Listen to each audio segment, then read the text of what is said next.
This is section 10, letter B. There are 16 dreams in this segment that begins with the letter B. There's one dream about Bibles. There are 2 dreams about blackouts. There are 7 dreams about black people. There's one dream about bridges. There's one dream about Brooklyn Clock Tower. One dream about a building. And there are 3 dreams about buses.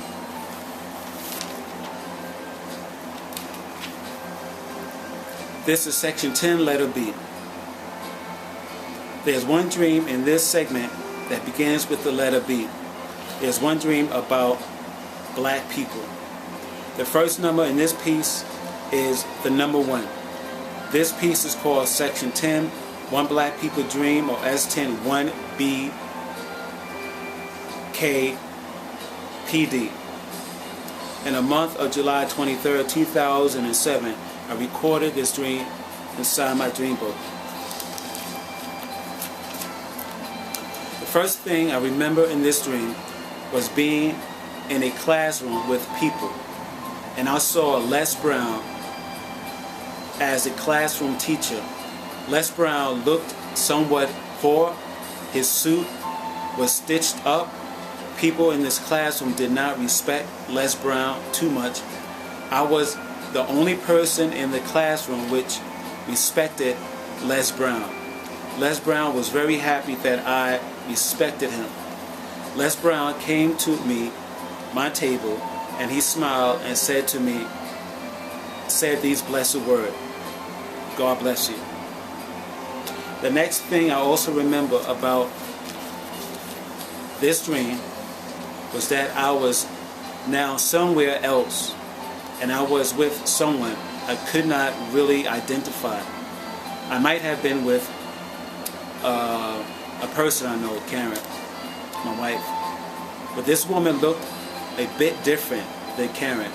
This woman and I walked towards a small building which had only one floor, which appeared to have one floor, which I was able to notice from my vantage point. This small building felt like it was located in a familiar neighborhood. Maybe this building was near Malcolm X Boulevard here in Bedford-Stuyvesant, Brooklyn, New York. Then this is what I saw.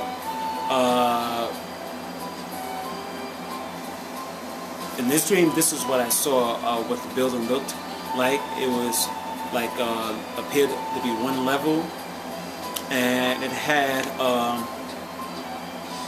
a plastic blown up clown-like figure that people would see in front of places where you go and do taxes at, where they would have like a blow-up figure, maybe around 5 feet or 6 feet tall, and it's flapping its arm back and forth, advertising that a person come in and get their taxes on. Well, this thing looked something like this, but it was much taller. Okay, I seen this white building which had a person standing in front of it. This person was soliciting people to come inside this building for drinks from the bar inside this facility. I felt strange and leery about the building. I felt like the building was used as a place to trap people in.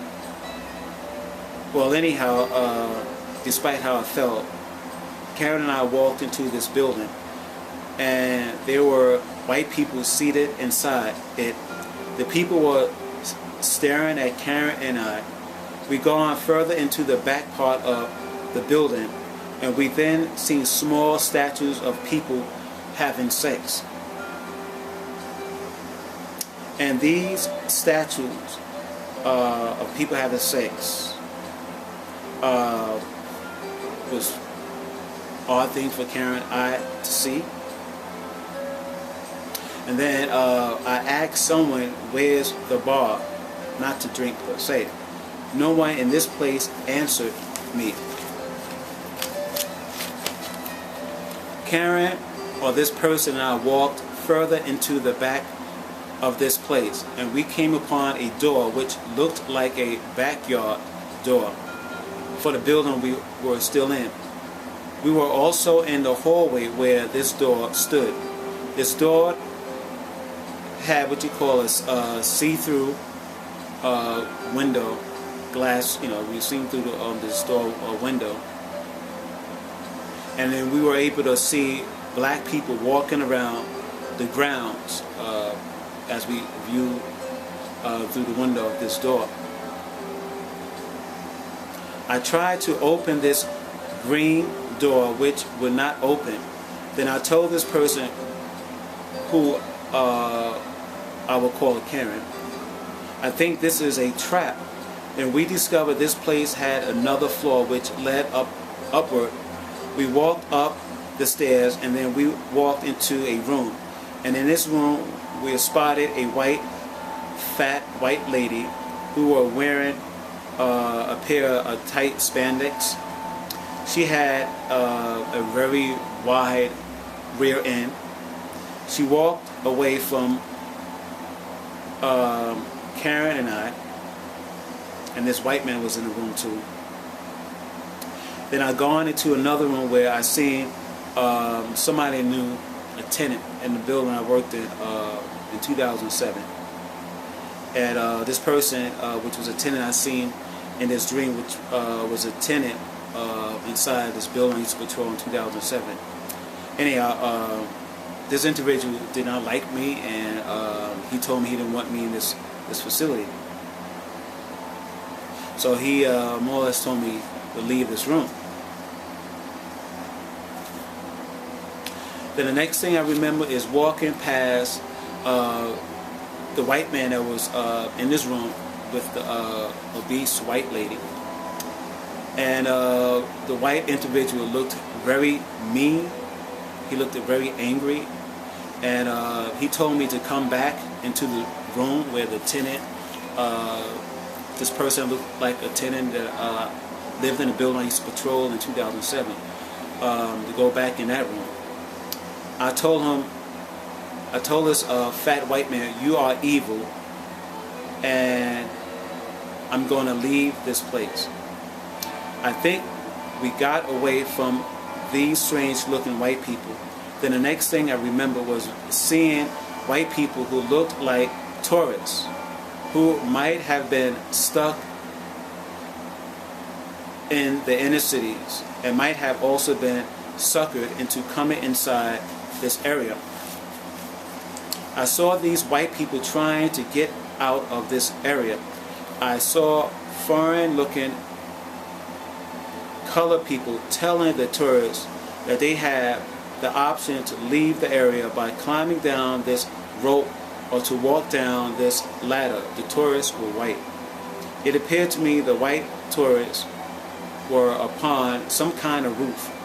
It was dark out, and I sensed the confusion and fear of the tourists. They must have lost their tour guide. At the middle of the ladder, I spotted a couple of bad-looking black men who gave off that they were waiting for the tourists to climb down towards them so they could rob them. Next, I looked at the person I called Karen.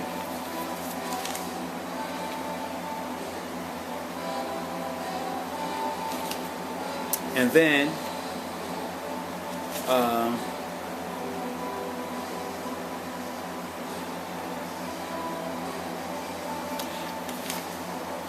like I said, I looked at the person that I will call Karen, and then I finally realized we were in a trap. Then this person that looked like Karen turned smaller, and then she fainted. Then I saw mobs of people running in the streets, attacking people who have gone through the white small building Karen and I have gone through early inside this dream, and then to end up in the backyard where people were beating, punching, and grabbing other black people inside the street. And the people that was doing the attacking were mostly black men.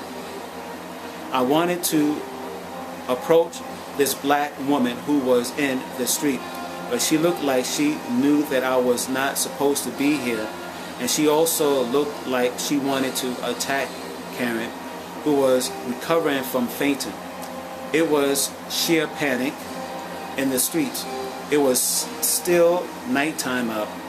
No cops were in this area, just people attacking one another. I then remember seeing a freeway or something off in the distance, while I seen buses zipping down the freeway. And I also sensed this place was by the water. And I think I also smelled sea salt in the air. Then I also felt as if I was inside another city, other than Bedford-Stuyvesant. Or maybe this place did not look like Malcolm X or areas in Bedford-Stuyvesant that I never explored into. Well, anyhow, I then placed myself up against a project wall, and then I saw a black male midget or black short person coming off an elevator inside a project complex which stood a few feet before me. Instantly, I wanted to wave and say something to this short person, but I was so scared. Then I seen a group of black men inside a ground floor project building, which was directly across from the building I spotted the midget in. The midget walked out of his building, and then he came outside. I believe he sneakily spotted me